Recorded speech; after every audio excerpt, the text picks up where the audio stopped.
والصلاة والسلام على أشرف الأنبياء والمرسلين وعلى آلہ وأصحابہ اجمعین اما بعد فاعوذ باللہ من الشیطان الرجیم بسم اللہ الرحمن الرحیم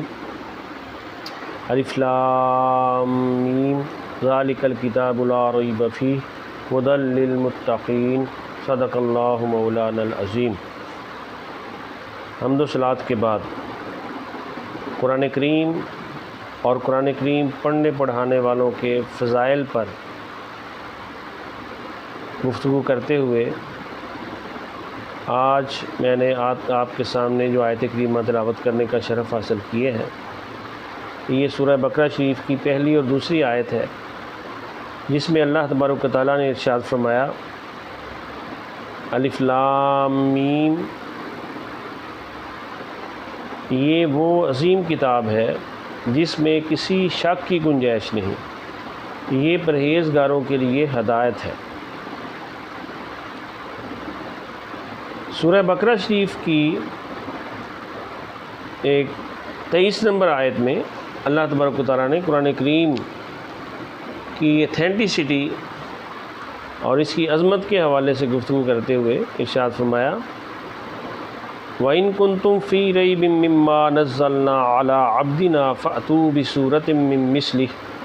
وَادْعُوا شُهَدَاءَكُم مِّن دُونِ اللَّهِ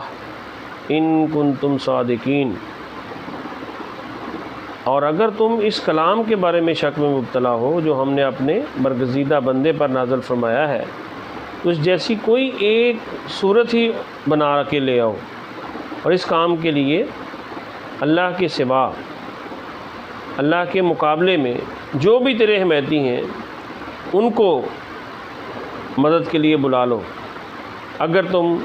سچے ہو تو۔ اسی طرح سے یہ جو اعتراض کرنے والے لوگ تھے وہ ان چیزوں پر بھی اعتراض کرتے تھے کہ قرآن پاک میں مچھروں کا ذکر ہے، ان کی مثالیں دی جا رہی ہیں، قرآن اللہ کی کتاب ہے تو ایسا کیسے ہو سکتا ہے؟ تو اللہ تعالیٰ نے ان کے بارے میں ارشاد فرمایا کہ یہ سچی کتاب ہے۔ ان اللہ لا یستحیی ان یضرب مثلا مع بعوضۃ فما فوقها فاما الذین آمنوا فیعلمون انہ الحق من ربهم واما الذین کفروا فیقولون ماذا اراد اللہ بہذا مثلا یضل به کثیرا ویہدی به کثیرا وما یضل به الا الفاسقین۔ یعنی بے شک اللہ اس بات سے نہیں شرماتا، استحیاء نہیں فرماتا کہ سمجھانے کے لیے کوئی بھی مثال بیان کرے، خواہ وہ مچھر کی ہو یا اس سے بھی حقیر چیز کی ہو۔ تو جو لوگ ایمان لائے وہ خوب جانتے ہیں، ان کو علم ہے، یقین ہے کہ یہ مثال ان کے رب کی طرف سے ہے،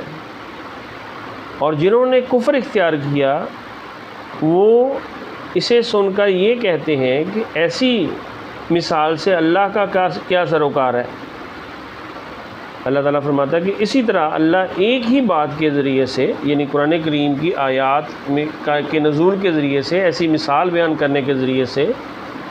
لوگوں کو گمراہ بھی ٹھہرا دیتا ہے، یعنی اس کو اس بات کا ذریعہ بنا دیتا ہے جس کے ذریعے سے یہ ثابت ہو جائے کہ یہ گمراہ ہے اعتراض کر کے، اور بہت سے لوگوں کو ہدایت بھی دیتا ہے، اور اسے صرف انہی کو گمراہی میں بھٹکتا ہوا چھوڑتا ہے جو فاسق ہوتے ہیں، نافرمان ہوتے ہیں۔ تو اس سے معلوم ہوا کہ قرآن کریم سے ہدایت وہی لوگ حاصل کرتے ہیں جو فاسق نہیں ہوتے، اللہ کے نافرمان نہیں ہوتے۔ تو اس کے لیے ضروری ہے کہ ہم اللہ کی فرمانبرداری کریں، اور اللہ کی فرمانبرداری میں سب سے پہلی چیز یہ ہے کہ ہم قرآن کریم پر ایمان رکھیں، اس سے محبت کریں اور اس کے حق ادا کریں۔ اس کے حق ادا کرنے میں سب سے پہلا حق یہ ہے کہ اس کا حق تلاوت ادا کیا جائے، اس کو سمجھنے کا حق ادا کیا جائے، اس پر عمل کرنے کا حق ادا کیا جائے، اور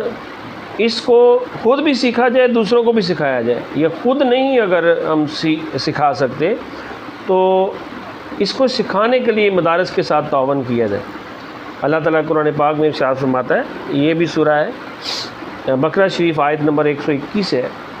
اللہ تعالیٰ فرماتا ہے الذین آتیناہم الکتاب یتلونہ حق تلاوتہ،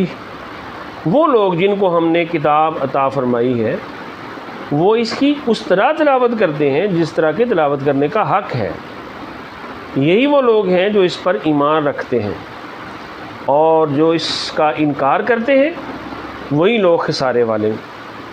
اس سے معلوم ہوا کہ قرآن کا انکار کرنا یا اس کو پڑھنے سے انکار کرنا یا اس کا حق دینے سے انکار کرنا یہ سارے کے سارے نقصان والے کام ہیں، اور اس نقصان سے بچنا اسی طرح ممکن ہے کہ ہم خود بھی قرآن کریم کو پڑھیں، قرآن کریم کو سیکھیں اور سکھائیں، اور جو مدارس اس کو سیکھنے سکھانے کا کام کر رہے ہیں ان کے ساتھ تعاون کریں۔ مثال کے طور پر